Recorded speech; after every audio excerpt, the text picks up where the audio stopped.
What's up, everybody? Welcome to Buzzworthy TV. And I'm the girl, Lady T. And today we are talking Real Housewives of Atlanta, y'all. So let's get into it. Okay, so last night was the season finale. Y'all, it was okay. It was cute in some parts, but basically, this was just the episode to tie up the loose ends. Like, it didn't give me nothing spectacular or nothing for me to be like, ooh, or anything like that. But it was cute. It was cute. So the episode, excuse me. Okay. So the episode kicks off with Phaedra. She is so happy, y'all. She is over the moon because she done got rid of Apollo's ass, okay? So she's so happy. She want to throw a party. And so she calls Dwight, the party planners of party planners. If you want something over the top, Dwight is who you call, okay? So, like I said, she calls Dwight and lets him know that she wants to have a holiday party. The holidays are rolling around and she wants to have a holiday themed party. And I'm all for it. Like I said, I never had an issue with Phaedra wanting to divorce Apollo because he did to me. He had issues, and some of the stuff that we heard about and some of the stuff that we were even witness to on the show, he wasn't right as a husband.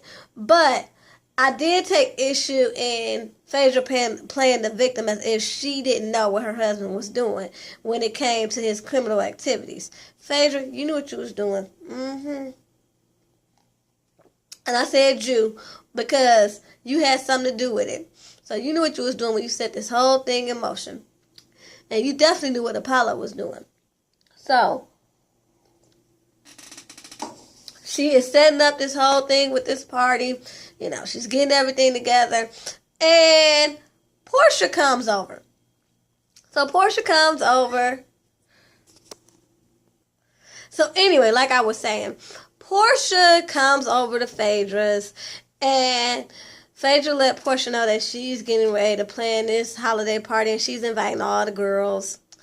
And they have a little small talk. But basically, Portia want to come over there and get some tea from Phaedra because, she been reading in the blogs that the feds came over and went through Candy's garage and everything. They went and searched, basically Candy's house or whatever. Because, Apollo had left some of his stuff in Todd and Candy's garage or whatever. And so Portia asked Phaedra, like, hey, did you know about this or whatever? And Phaedra, with her shady butt, was like, no, I've been out of town. And I wonder how Candy would feel if I had Ty stuff over here. And I'm like, see, Phaedra, this is why y'all can't never get nowhere. Because one minute you saying you want to work shit out, and then the next minute you talking behind her back. That ain't right, Phaedra. That's really like low-key pissing me off because I don't like people like that. Don't be smiling in my face saying, yeah, girl, we cool. I want us to be cool. Or I miss you crying and all this stuff. Like, it was a couple of scenes where they were trying to talk out their issues where she even was brought to tears. But then again, you want to shade and do, and talk about her behind her back. You ain't right. And like everybody was saying, we wouldn't be surprised if you were the one who called the feds to search Candy and Ty's house, and then come to find out Cynthia and Peter's house got searched too. I'm like, yeah, you knew what was going on, Phaedra. Stop it. So anyway, let's move on. Let's move on to Cynthia and Peter. Now they in love again. I'm so sick of them. They be so off and on. It seems like every season they don't be feeling each other at the beginning. They try to work it out in the middle, and then at the end, they in love again. You know how that goes. So now they in love. And Cynthia wants to have this romantic evening with Peter.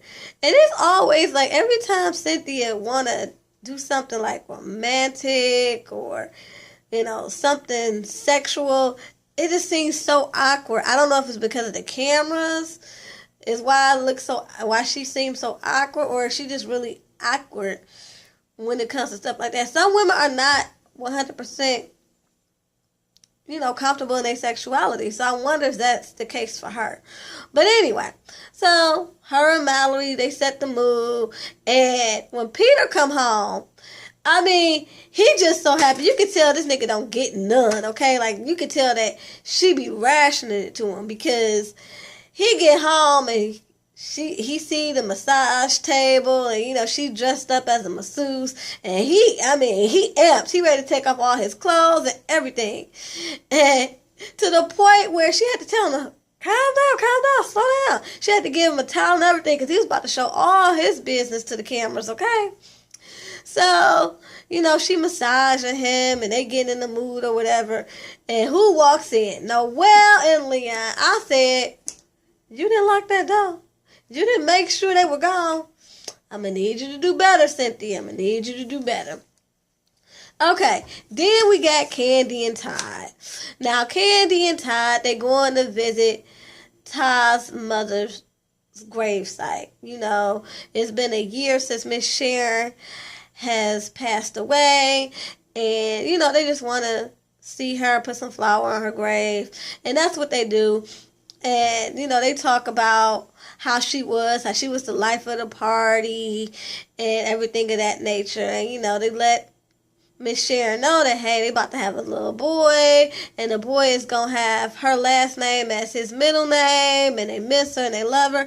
It was real cute. I really do think, honestly, as sad as the situation was, I do think Miss Sharon's passing brought them two together more so, because not that they didn't love each other, but you could tell that they was getting into over petty stuff. And when somebody dies, it does make you put things into perspective, and I think that's what happened. So, and even with Mama Joyce, as much stuff as she was talking, when that lady died, you could tell that had to really hurt her heart. Because, sometimes we as people, we get to talking, and not really thinking that tomorrow ain't promised to nobody. So all this stuff that you're saying about this person, you might not get a chance to take that back. Either you might not be here, or that person might not be here. So anyway, that was real sweet. And then Kenya and Matt. So Matt comes to Kenya's house with two little adorable puppies. They look just like Violet, Kenya's Yorkie that had passed. They both look like Violet. She had gotten the two puppies a while ago, but they weren't big enough to come home, and he surprised her with bringing them home. And they named one Twirl and the other one King. And, they getting used to the surroundings, and basically, you're just getting to see how Matt and Kenya are together. And I like them together. I really do. I know he's a lot younger than her, but for some reason, it works for them. To me, anyway. I just really think it works. So, let's get to this party, y'all. Oh, my God. I dropped the phone. I'm so clumsy. Okay. So, let's get to this party. All right. See, the guy knew I was about to go in. He was like, hey, watch your tongue. So anyway, so let's talk about this party. Now, this party was funny. So everybody comes in looking nice, Portia always got to have everything out. She came in as I believe some sexy reindeer or whatever. Her and her friend. And then, we had little Dylan. He was playing one of the elves, and he was giving out lumps of coal and telling everybody that they were being naughty, which was cool. Phaedra looked real cute in, her Mrs. Claus costume. And Kenya came up in there dressed like the Grinch Who Stole Christmas, which, the makeup was a little dramatic, but I like where she was going with that. I really did. So, and then, Sheree came in there with Bob looking fierce. Everybody looked good. Nene came. Everybody was there. Like, you can tell this is the season finale because people that we ain't even seen since the middle of the season came back. Like Tammy and that other chick. I can't remember her name. But anyway, she came in there with her 2 ponytails. Like, what is up with Tammy and these 2 ponytails? Like, stop it. You don't got nothing else to do? You see even Kim Fields done got that dust ball off her head. Not in this episode, but if you see in the reunion, and even if y'all caught on Watch What Happens Live, I think she heard us about that puff ball that she had sitting on top of her head, so she done got rid of that. Yeah, well, Tammy, I'm going to need you to get rid of them 2 ponytails, okay? It's straight up whack. So, y'all, I'm just saying. Look, this episode didn't give me much, so I'm just going to tell it like it is. So anyway, everybody's, partying and stuff, and Tammy starts talking to Bob. Sheree comes over there, and she was like, yeah, Bob, didn't you tell me that you slept with Tammy? And yeah, Tammy was like, yeah, why you lie on me? So, did we not sleep together? Like, tell me to my face. She was like, I dare you to lie to me. In my face. And he copped to it and said, no, I didn't sleep with her. And they both looking at Bob like, why you lie? Even Sheree was like, why you lie? And Tam was like, look, I don't got time for y'all. Y'all just need to go ahead and get back together. And I like this Bob. Now, if Bob was acting the way he was before, I would have been like, nah, they don't need to get back together. But they really do need to get back together because they cute together. So yeah, they need to stop acting a fool and just go ahead and get back together. I actually agree with Tammy with her crazy self. I'm surprised they found her. She always disappearing. So anyway, so then we get to Nene and Candy. Nene makes it a point to go speak to Candy because number one, first of all, Candy is kind of sitting by herself. I don't know, like, she's just kind of off-putting. Like, Phaedra ain't really making no attempts to kind of, like, go speak to her or whatever. And, Candy, big and pregnant, she looked uncomfortable. Like, she just didn't look like she was here for it. So she was on her phone, just chilling. And Nene comes over there and is like, get off your phone. And I had to laugh because that's me all day. I'm always on my phone, just chilling. So anyway, she gonna tell Candy, get off her phone. And then, she talks about in the confessional how, they always, like, are really combative. And even Candy said in her confessional that their relationship is weird. And I don't think it's weird. I just think that, honestly, as long as Nene ain't trying to, throw her weight around and talk behind people's back and all that stuff, Candy is cool. Because honestly, they remind me a lot of each other. They both hard-working women. They both see this platform for what it is, and they use it for what it is. Like, they both use it to launch businesses and other opportunities, and they both some boss chicks to me, honestly.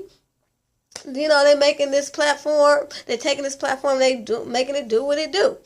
So, I don't really think it's an issue that they don't like each other. Candy just ain't gonna kiss Nene's ass. And so many people kiss her ass. To me, that's the only difference. So anyway, she sit down with Candy and, Nene be like, Nene told her, like, I just don't think you like me because every time, I see you, it's always something. But Candy said in her confessional that, hey, when she was at lunch, when she was with Cynthia and Kenya having dinner, that Nene only came to the table and spoke to Cynthia. So, don't act like it's just Candy who always act funny, Nene. But anyway, they get to talking, and they both decide to let's go ahead and let's press the reset button. And they agree to that, and I'm glad, and I hope they keep it that way because I think that they could be really cool friends. And they get to talking about this whole thing about how the feds came and was looking for Apollo stuff. They came to seize Apollo stuff or whatever. And so she goes on and tells Nene about what happened or whatever. And Why Nene gonna say well, not Nene, but Kim, I mean, not, what was that girl name? Sorry. Candy gonna say, Phaedra probably called them when they was talking about how the feds found out where Apollo's stuff was at. And like I said, Candy gonna say that Phaedra probably called them. So while they sitting up there talking, we got Claudia, no, not Claudia, I'm sorry. We got Kenya, Cynthia, and Kenya, Cynthia, Sheree. Yeah. All of them, they sitting around talking about how the feds came to search Candy's house. And this is where we find out that, Cynthia tells everybody that they came and searched Sharon Peters' house too. And Phaedra comes over and like, hey, y'all, what y'all talking about? And Kenya waste no time by saying we was talking about how the feds came and searched Candy and Ty's house. And she was like, oh, okay, well, I'm going to excuse myself. I'm like, Phaedra. This is why people be giving you the side eye. Like, because can't nobody tell if you know what I'm saying? Don't nobody know where you coming from. And that's a bad situation when you call yourself being somebody's friend. When they don't know where you coming from, then y'all not truly friends. And you start to question everything. So, anyway, after that, we see Phaedra and Kim's husband, Chris. They do a little dance routine, kind of like a tap, clog dance type of thing, which was kind of cute. And then it goes to talk about what everybody's doing. Candy had the baby and she just snapped back. Kim is about to be on Dancing with the Stars, and she got all these other opportunities coming. Portia's doing her thing. What else they say? Oh, they said, Kenya's house is coming along, and, that they look forward to, getting the nursery together, basically hinting that she's pregnant or whatever. So I wonder if she really is pregnant. Put that down in the comments. Do y'all really think Kenya is pregnant? And put down in the comments of what y'all thought about the season finale and what y'all thought about this season overall. I would really love to hear y'all opinion. And y'all, I really cannot wait to this reunion. This reunion, from what I see, is going to be everything. So anyway, y'all, till next time, peace and love.